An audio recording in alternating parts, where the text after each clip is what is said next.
Good morning. Hello. Happy Sunday.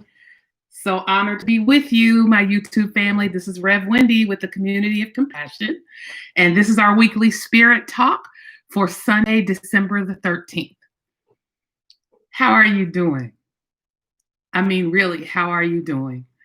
I always like to do a check in. I always like to just remind folks how grateful I am for your support, tuning in every week and um, sharing the messages and sharing comments and letting me know how the topics are, being a blessing to you. That I really appreciate that. Thank you so much. Couldn't do this without you being here. And this really allows me to continue to connect to my ministry purpose, if you will. And that for me continues to guide and direct and center me no matter what other things are going on in my life.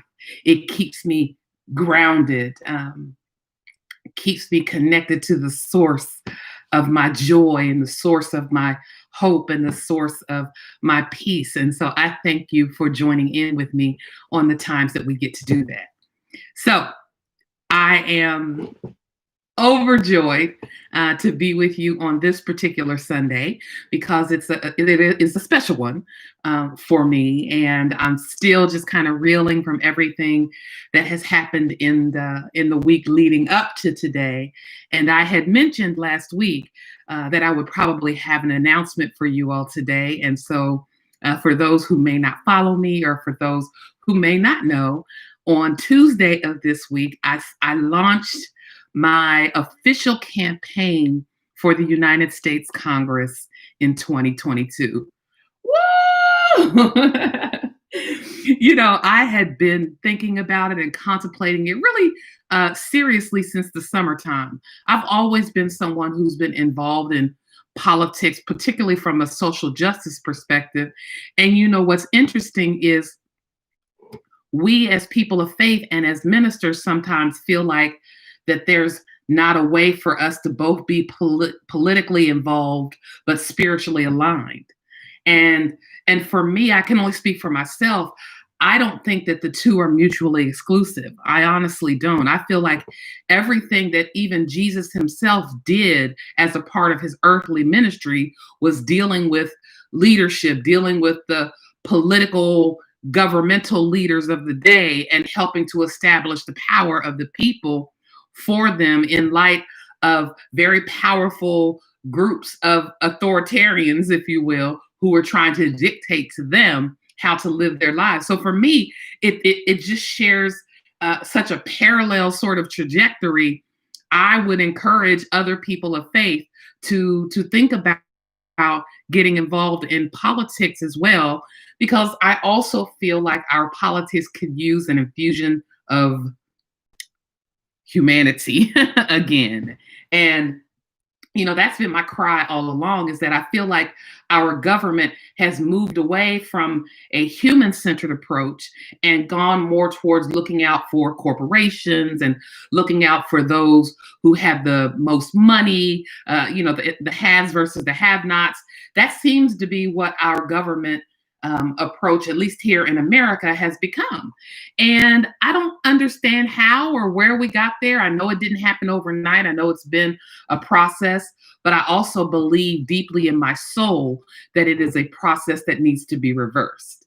Because at the end of the day, we are losing people, we're losing faith and trust in our institutions. And when you begin to lose trust, that's a break in relationship, and trust is very difficult to reestablish.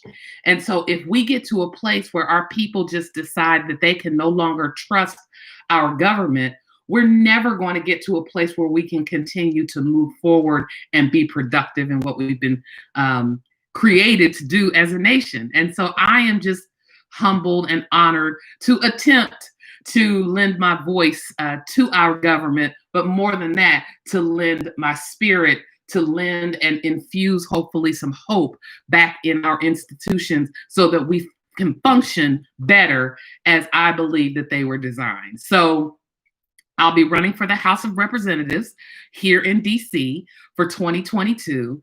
And that particular position is delegate.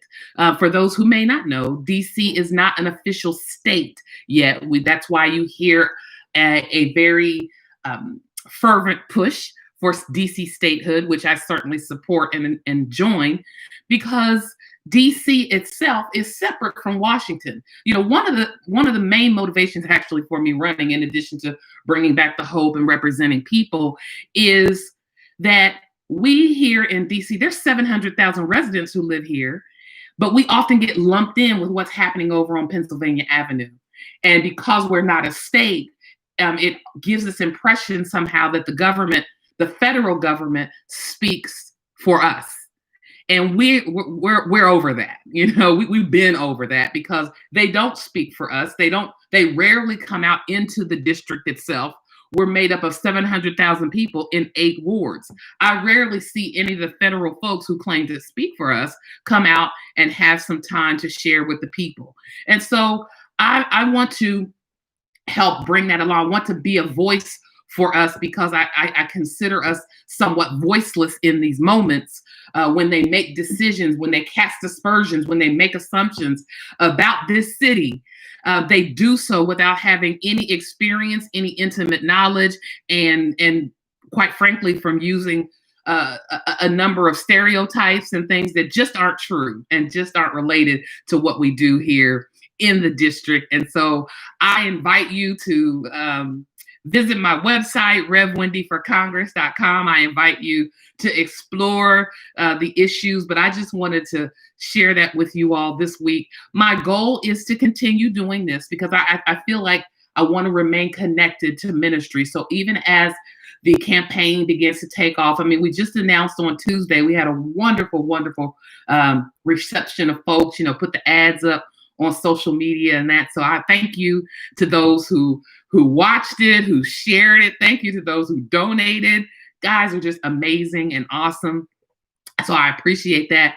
And, you know, beginning in January 2021, we'll have sort of a bigger, more public launch. And that's really going to be sort of the campaign kickoff. Right now, we're putting infrastructure in place, but I'm just excited. And I wanted to share that with you all today. And I wanted to share it in the context of what I'm going to talk about here briefly as my topic for that today. And that being your divine assignment.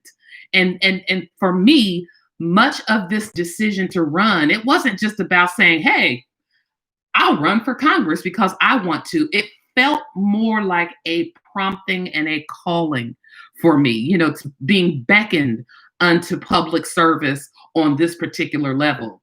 And it is a part of, I believe, what God has given me to do in the earth, or my divine assignment, or my purpose, however you want to frame it or to express it.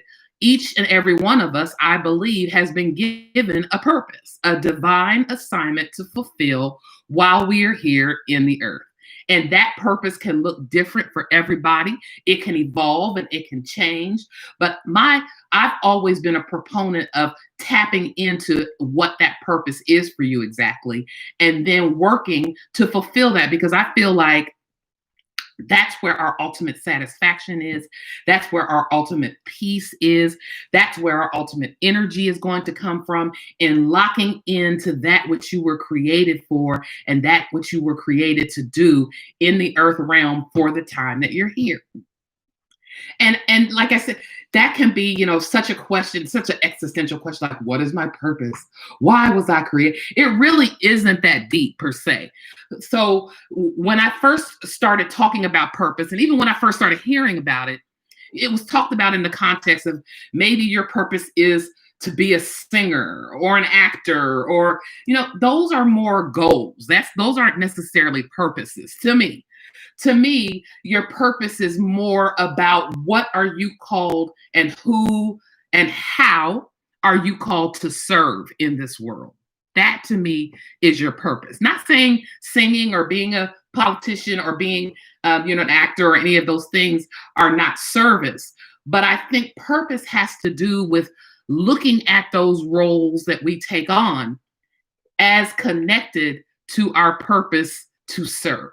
and to serve others. And so this journey to Congress that I've just embarked upon, it's not about me just getting in Congress. It's because I feel deep in my soul that part of my purpose is to serve the residents of the District of Columbia on this level, and also to use my voice to be a voice for them on this level. And that's a part of what I believe my divine assignment is in this moment. And so I ask that of you all today. You know, I did have a woman come to me once and she said, well, my purpose, I feel like I've been called to be a singer. I feel like that's my purpose, to sing. And I said, wonderful, because, you know, singing can bring healing. It can, you know, help people understand things. You know, music transcends a lot of discourse and division. And so I said to her, great. Your purpose is to sing. What are you singing? She says, well, you know, I'm trying to, you know, get a manager, and I'm trying to get into the studio and record something, and, you know, possibly put out a demo tape, you know, and I feel like once I do that, you know, I'll take off. And I think all of those things are wonderful. But I also encouraged her to sing anytime she had the opportunity, because if her purpose is to sing, it's not just to sing once you get a record deal. It can be singing as a part of a local choir who's doing Christmas caroling.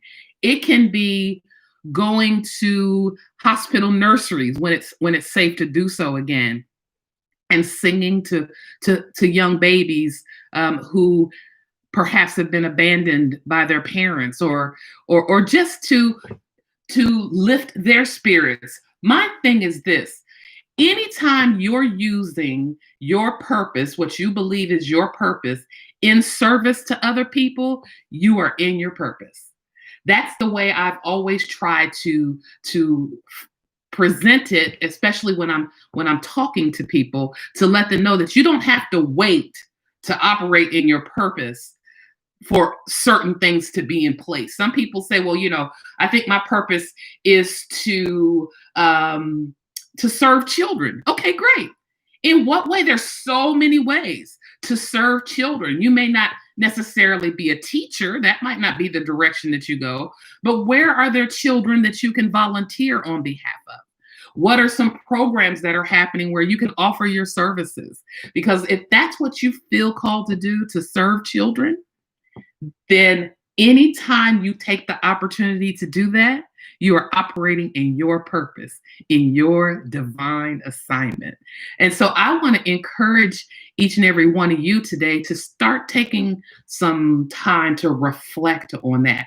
And let me say this, more than anything else, when I talk about purpose and when I encourage people to pursue it, the one thing I want to let you know is that walking in your divine assignment, walking in your purpose, I encourage people to do that, to step into it, even if it's scary, because purpose is not about us. It's not about me and you. Your purpose, my purpose, is about the people that we've been called to help, to inspire, to motivate, and to serve. My purpose is not about this. Running for office is not about me. It's about people. And there are people who are waiting literally on you to step into that which you feel called to do, because it will give them hope. It will give them permission to perhaps explore what their purpose is. But at the end of the day, it is an honor and a privilege to be in a place to help someone else out. And so this divine assignment, this time in my life, in terms of what I feel is my life's purpose, is calling me to be a servant leader in a way that fits and aligns with what I feel like I've been called to do and been doing most of my adult life. And I can't tell you how affirming it feels when you know that you're doing and endeavoring to do what you've been created to do. And so that's going to be my motivation for you all today. Hey Jen, thank you for making it. Appreciate you. That's really my offer of motivation. Your divine assignment, your purpose for being here. What is it? Why is it? And when are you going to get started? That's really my questions. I I didn't have this necessarily as a goal in terms of being in Congress, but I look back over my life now and I see all of the different paths that I've been on that have kind of led me in this direction. I actually worked on Capitol Hill. That was my first job that brought me back to DC several years ago, right after graduating college and going back to Ohio. So, Steve Jobs, I think, had a quote about how you can get in your life and look back and connect the dots to see, where your life was taking you. And I feel like this is one of those moments for me. And I want to share in that moment. I want you all to have those same moments. Don't believe for a second. Let me say this. Don't believe for a second that there isn't something that you have to offer somebody else. And I don't care if you are 95. I don't care if you are 25. It's purpose transcends these sort of labels that we place on ourselves, these barriers that we place on ourselves. Oh, well, Wendy, you don't understand. I'm just a single mom here in Washington, D.C., and there's not anything I could really offer anybody. Yes, your life and your story in and of itself could be a blessing and a help to other people. I met with a gentleman yesterday who is clearly living in his purpose. He and I are going to be joining together next weekend with some other organizations to provide toys and gifts for the children of incarcerated parents and parents who are being released from incarceration and returning to our community, also known as returning citizens. And so here's a guy who himself was incarcerated many, many years ago, and has, since his release, been doing everything that he could in his life to prevent others from following the same path he did, but also supporting the families of those who did. And he knows this is his purpose. And when you're with him, you can just sense that he knows that this is what he's now been called to do. And he's not letting his past mistakes, he's not letting the fact that he was imprisoned for quite a few years deter him from being available to bring joy and hope and life into that of other people. So I want to encourage everybody today, just take some time and think about what it is that you've been created and purposed to do here in the earth realm while we have the time. You have something to offer that somebody else is waiting for. And I want to encourage you to step into that today, to step into that role, to step into your divine assignment.